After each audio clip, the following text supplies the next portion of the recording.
en cierto nivel lo que nos está proponiendo Foucault en realidad es una disciplina en una línea de normalidad, pero hay personas y hay disciplinas que pueden salir de la normalidad. Entre ellas, una cuestión ética, por ejemplo, sale de lo normal, sale de una normativa, sale de una disciplinariedad de la moral, simplemente como decir, esta es la moral que todos van a tener, y sin embargo, la autocuestión que puede tener un sujeto ante la moral puede generar otro tipo de disciplinas que superen una disciplina de la normatividad. De tal manera que yo podría decir que en un sentido la disciplina de la que nos habla el sistema capitalista en realidad es una disciplina indisciplinada o mediocre, porque te mantiene en cierto nivel donde pueda ser controlado. Por otra parte, en cuestión de cómo participamos del poder y cómo participamos del hacer, cómo participamos de la educación, por ejemplo, pues esto es algo que siempre se ha discutido. Samuel Ramos lo habla en el perfil del hombre y la cultura en México, ya lo vimos de hecho en la clase del semestre pasado, donde hay una intención de solventar todas las necesidades biológicas, económicas. En realidad nos plantea una idea Samuel Ramos de, imaginen un mundo donde todos ya tienen todas las necesidades cubiertas.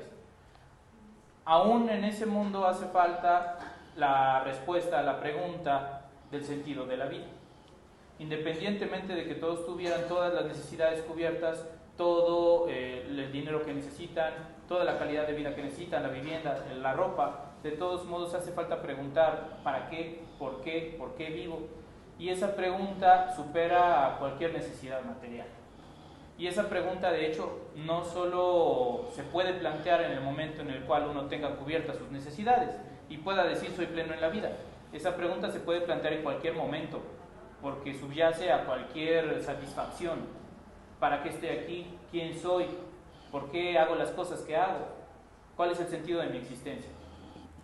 Entonces, en ese sentido, cualquiera puede ponerle el freno al capitalismo, siempre y cuando se volque sobre sí mismo y también tenga una posición crítica sobre las cosas. Y el día, al final, sí es muy violenta la imposición capitalista del dinero, ¿no? Y al final tienes que vivir de alguna manera, pero uno decide si eso lo va a angustiar o si no. Y bien, yo quería comentar algunas de estas cosas y no tengo pregunta. Gracias.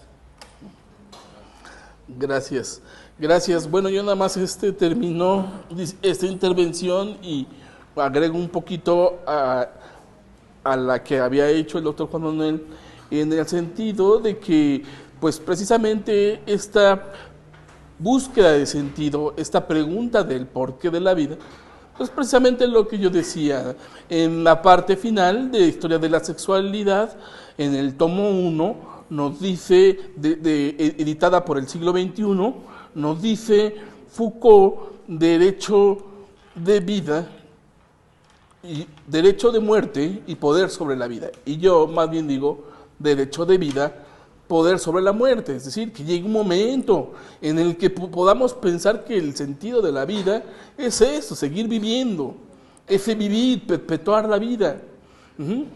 Aunque suene un poco fantástico, aunque suene un poco utópico, lo que sea, pero sea ese sentido de seguir viviendo de manera plena, con todo lo que la vida conlleva, con todas esas ventajas.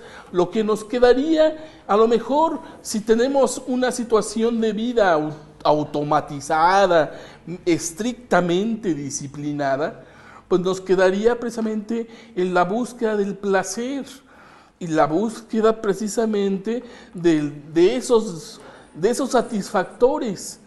Y bueno, ahí entramos a otra reflexión que nos hacía el doctor Juan Manuel del fentanilo. Por ejemplo, el fentanilo, tienes un dolor, te lo quito con una medicina. Y Aldous Huxley ya lo decía, tienes un sufrimiento, tómate la pastilla de la felicidad, el Soma. Era la pastilla de la felicidad. Entonces, pues bueno, era el mundo feliz. Aldous Huxley, de alguna manera, es precisamente la crítica que también está ahí con Foucault, es decir, librarnos de esa necesidad de una medicalización, de algo externo, para poder ser, para poder vivir, para poder gozar, para tener una vida plena, y todo lo que la vida conlleva, incluyendo el sentido a la vida. Por eso la genealogía de Nietzsche, Dios ha muerto, de San Nietzsche. Y bueno, ahí la genealogía. Y podría decir muchas cosas a lo mejor al respecto, pero me parece que ya es suficiente. Gracias por escucharme.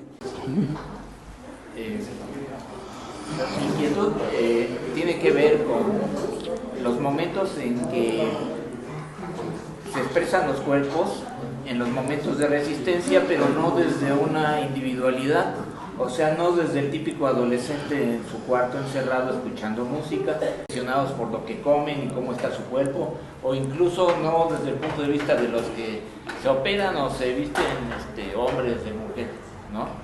Sino desde el punto de vista de esos momentos, porque eso es la tradicional de Foucault, desde el individuo, e incluso esta visión de la diversidad, yo la empiezo a ver diferente con Foucault y apostaría que sí han cambiado muchas cosas, porque no nada más pues son los típicos minorías étnicas, sexuales, pacifistas, mujeres, no nada más es eso, sino ya viendo los momentos de resistencia, yo suelo ir al Zócalo a observar. No tuve oportunidad de ir a la pasada marcha del 2 de octubre. Es un buen termómetro de estar viendo las manifestaciones. Me tocó ver a la esposa de Vallarta, del que metieron a la cárcel con una simulación ahí, un montaje. Y vemos cosas nuevas en una esposa que está en el Zócalo y ahí en plantón. Y podías hablar con ella como si te encontraras cualquier persona, ¿no? Pero ya es un personaje público. Ahí estuvo diario ella, ¿no? Me llamaba mucho la atención que cualquiera podía hablar allí. Pero es una manifestación diferente del cuerpo. Ella peleando por su esposo que está encerrado en la cárcel y ahí en plantón y con su mesa. Y sí se acercaba la gente a cooperar, a hablar con ella. Es algo para mí muy diferente. El mismo cuando se instaló Frena en el Zócalo, la ultraderecha con sus casas de acampar, era bien interesante cómo la gente que iba a pasear al centro se ponía alrededor y eventualmente les gritaban y discutían y debatían, pero generalmente les mentaban a su mamá. Pero era bien interesante porque estaban los campamentos y todo alrededor la gente viéndolos, y esos son los que se oponen a que las mayorías se distribuya la riqueza, ¿no? Finalmente Frena fracasó rotundamente. Otro ejemplo es el de los 43, cada año se marcha. ¿Dónde están esos cuerpos desaparecidos? Sí hay un elemento nuevo, siento, en los movimientos sociales que indica el uso del cuerpo en esos momentos de resistencia. Para mí que ahí también puede estar Foucault perfectamente. O sea, las feminazis, por ejemplo, o los feministas que van al Zócalo. Hay dos tipos, las que hacen la violencia, que les llaman feminazis, y las demás que van más tranquilas, pero es una gran diversidad de la forma en que visten. Señoras, viejitas, de todas las edades, mujeres. Ya las vemos así, de carne y hueso, con las ganas de vestirse de determinada forma, de protestar de determinada forma, de formas de ser allí, en el fondo existencialmente ya hacerse presentes ahí y decir cosas que antes no se veían. Ya el solo hecho de estar presente, la forma de vestir, la forma de ser, el hablar, ya son escenarios en donde la recepción latinoamericana debería de tener más aprendizaje de Foucault en este sentido, porque Foucault está allí vivo. La gente usa su cuerpo durante las marchas, durante los plantones, se usan los cuerpos de muy diferentes formas, son resistencias y lo más maravilloso, colectivas, ¿no? Y Foucault ahí pues ya no son las abstracciones, es en escenarios concretos como ni siquiera es uniformidad o normalización. Otro comentario, por cierto, a propósito de la disciplina. También tiene una disciplina la rebelión, la resistencia, y si ustedes como estudiantes dicen yo soy libre, eso requiere también disciplina. Las matemáticas no es aritmética exclusivamente, las matemáticas inspiran para entender un discurso, para entender una forma de vida, y también la resistencia es una forma de vida. Si dicen, yo no quiero finalmente formarme para empresario, sino yo quiero formarme para trabajar X, Y, Z, para otras cosas, o para forjarme una trayectoria, ¿qué seré? Por ejemplo, los pedagogos, la lectura, la escritura y la capacidad de expresión, eso debería ser para nosotros los profesores de la 96 fundamentalísimos desde primer año, duro a que estas dimensiones se formen. Y tiene mucho que ver con la capacidad de resistencia, ¿sí? Porque no nada más es a través de la forma de ser, sino la forma de hablar, la forma de escribir. Bueno, son entonces comentarios también a imagen. Ya es hora, ya nos vamos, ¿no? Mejor. Yo también quiero decir un trito. Yo creo que Foucault no dice que estamos en la sociedad disciplinar.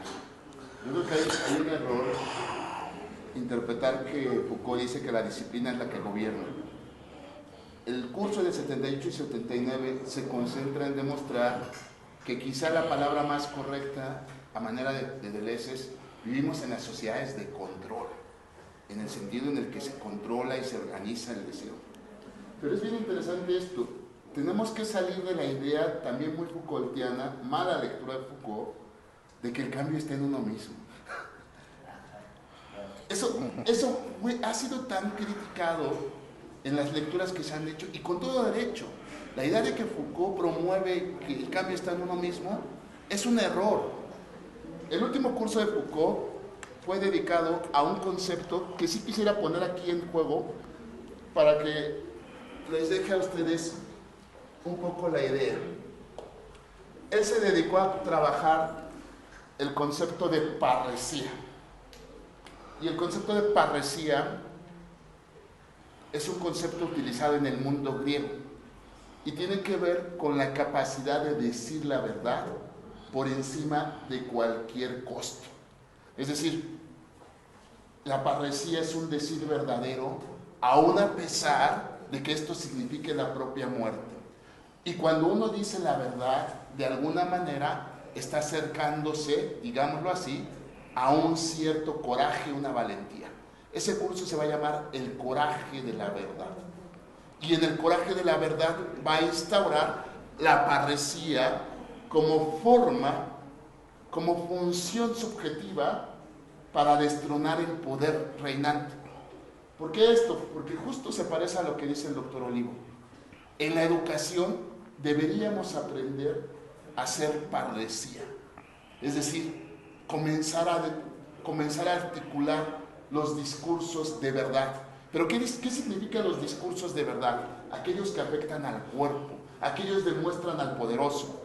Foucault ejemplifica en los cínicos esta forma de uso de la parresía. ¿Ustedes saben quiénes son los cínicos? ¿No? Bueno, los cínicos son personajes del mundo griego que tienen algo muy curioso. Se cuenta que Diógenes era un ser que no se vestía bien, que era sucio, un poco como yo, pero un poquito más. Que era sucio, desarreglado, desaliñado y demás. Y entonces, como sabían que siempre hacía cualquier tontería, un día le dijeron cuando iba a entrar a la casa de un rey que por favor no se atreviera a ensuciar la mansión, porque esa casa estaba repleta de joyas que por su imprudencia podían ser afectadas. Entonces Diógenes el perro dijo, ok, y inmediatamente que abren la puerta, en lugar de ensuciar la mansión, le escupen la cara al dueño, alegando, diciendo que no tenía otro lugar más sucio donde echar su escupitajo. Ese es Diógenes el perro. Y esa es la parresía. Un día a Diógenes le dicen, a Diógenes lo agarran y lo convierten en esclavo. Y le preguntan, ¿qué sabes hacer para poder venderte? Y Diógenes dice, únicamente sé mandar.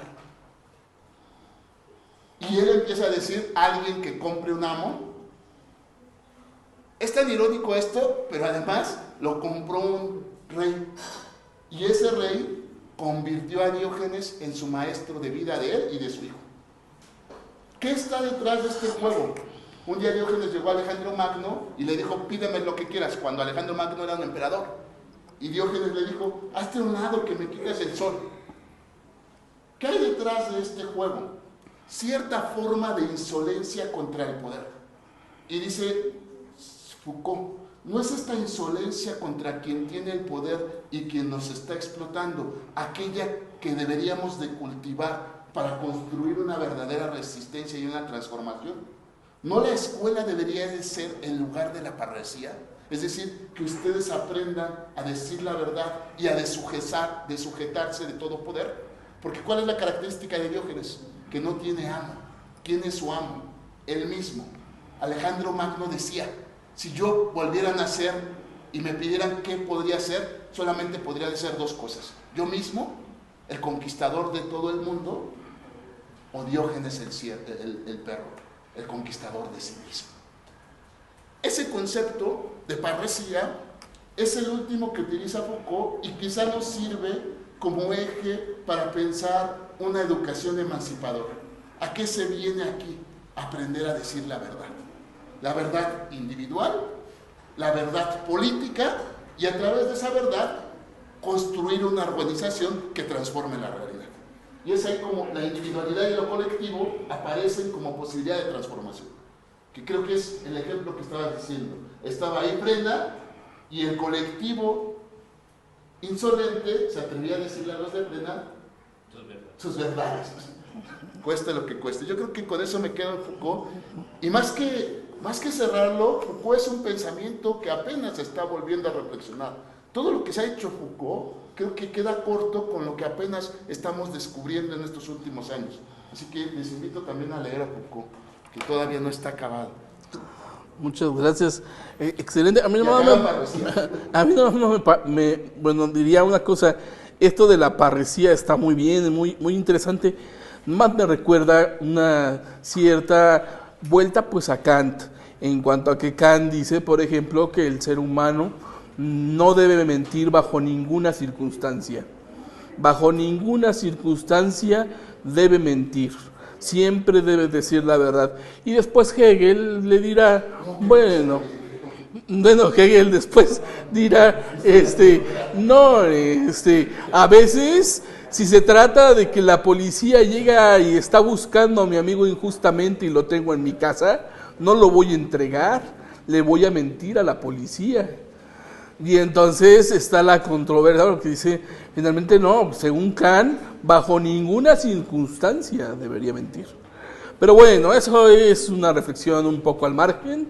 Y pues, con lo que decía el doctor, me parece muy interesante cómo se conforman lo que se llamaron los nuevos movimientos sociales desde el siglo XIX. Los nuevos movimientos sociales eran aquellos que no buscaban un movimiento sistémico, es decir, de cambio del sistema, sino transformaciones al sistema. Y esos nuevos movimientos sociales pues eran los de género, los ecologistas, y pues son los movimientos que ahora tenemos. Eso nada más sería para complementar. Me parece que es parte de un mismo devenir. Sin embargo, pues ahí, como decía el doctor Olivo también, Foucault está presente. Bueno, yo termino. Muchas gracias. Gracias a todos por escucharme.